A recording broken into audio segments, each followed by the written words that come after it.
interesting to look at, aren't they? You know, I was thinking to myself that maybe some of us might be feeling like we're experiencing very much the same quality of life that these guys are here, sort of like we're trapped in our own little world due to this quarantine and whatnot. During these times, it's important to keep your brain occupied by doing something that you enjoy, like a hobby. And for me, this is one of my hobbies, maintaining tropical aquariums. As a matter of fact, I have 3 of them now.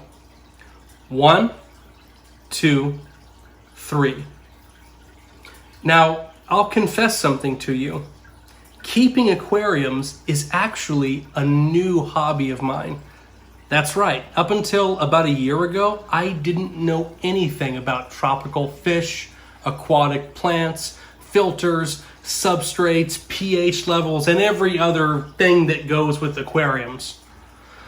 I had to learn, and the experience that I had learning about all that stuff was no different than the experience that you, as an English language arts student, would have if I asked you to do research on an informative essay.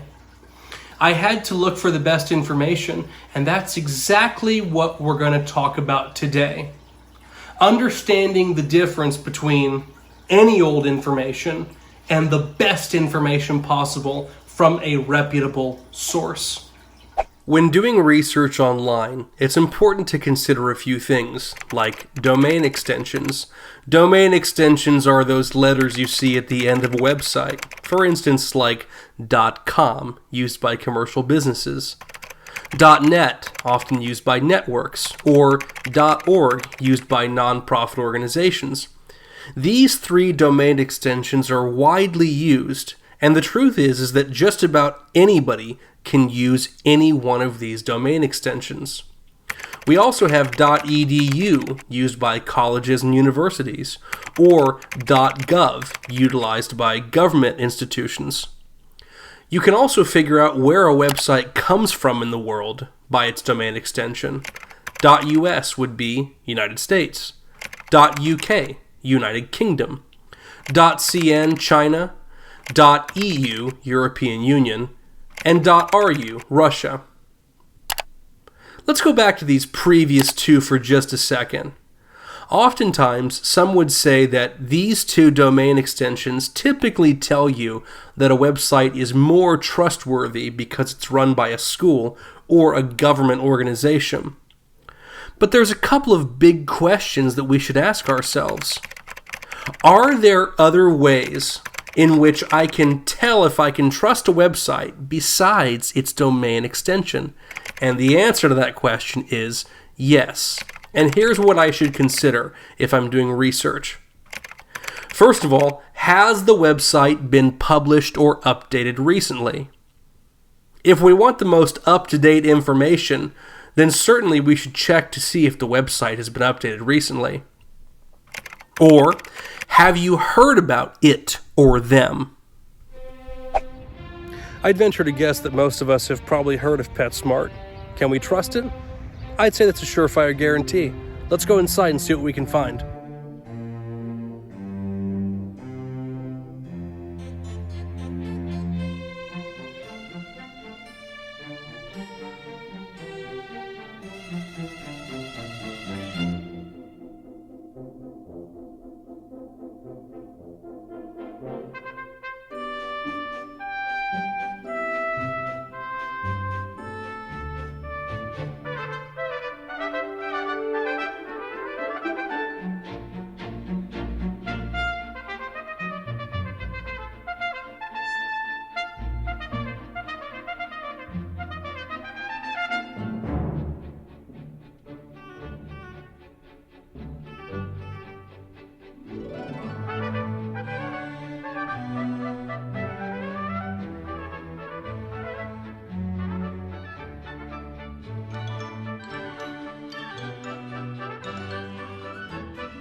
I do assume that most of us have heard of PetSmart at this point, a worldwide retailer of all things pet, including tropical aquariums, a trusted resource, As a matter of fact, if I was to do an internet search right now on Google,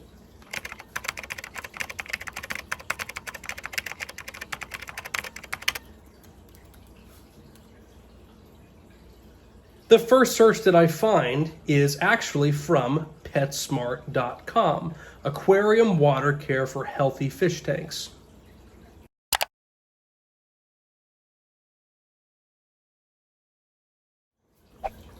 Now, of course, I already have my tanks set up, so for the demonstration part of this video, I'm certainly not going to be setting up a fourth aquarium, because if I did, I'd probably be pulling my hair out at some point having to maintain 4 aquariums.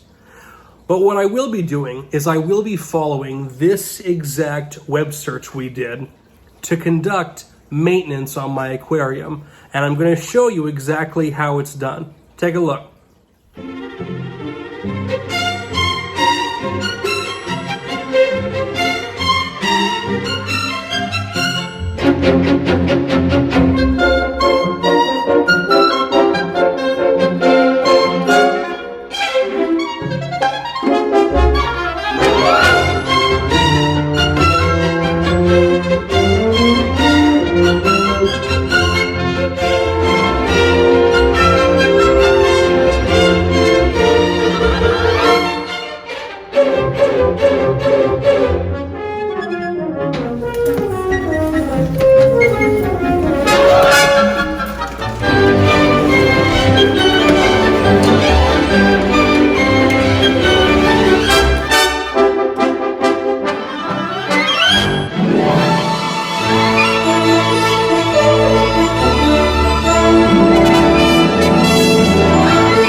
And with a simple flip of the switch, new water goes in.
So how do we put this process into practice? Well, it's important to give credit where credit is due, and I certainly have to give PetSmart credit for helping me learn how to maintain my aquariums. But what if I were an English language arts student and I were tasked with writing an informative essay on this process? I would still have to give credit where credit is due. And there's a couple of different ways of doing that. One of which would be a properly framed direct quote, which I know that you already know how to do, so we'll go ahead and move on. Huh?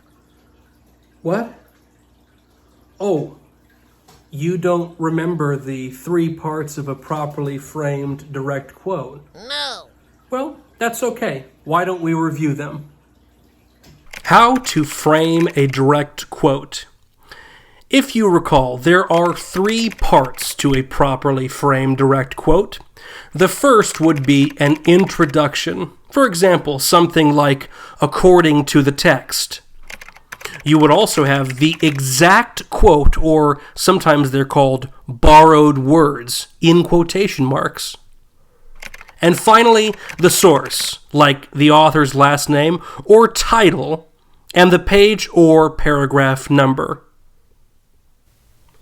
Let's try to create our own properly framed direct quote from the article in question. Let's say, for instance, that I wanted to take this sentence and use it in a direct quote. I would copy it, bring it to my document here, and choose an introduction. Believe me, there are many, many different options. In this case, I'm going to choose to say, according to the article, comma. Then I'm going to insert my borrowed words. Oh, I almost forgot. They have to be inside quotation marks. Lastly, I'm going to insert the source. In this case, my source would be PetSmart. Now, sometimes when you're doing research on the internet, you're not necessarily going to find a page number, so you're going to have to use the paragraph number instead. In this case, since this is the very first paragraph of the article, I'm going to put paragraph 1. And there we have a simple, properly framed, direct quote. Well, folks, there it is. That's my hobby, keeping aquariums. But now I'd like to hear about your hobby. So what I want you to do is very simple. Write a paragraph. Tell me about your hobby, something you love to do. Do some research on it. See if you can find a good source, something you can trust. Think about those domain names. And just tell me about your hobby. 5 to 6 sentences. Don't worry about length. Just make it simple. Now is not the time to stress. I would like you to do it though.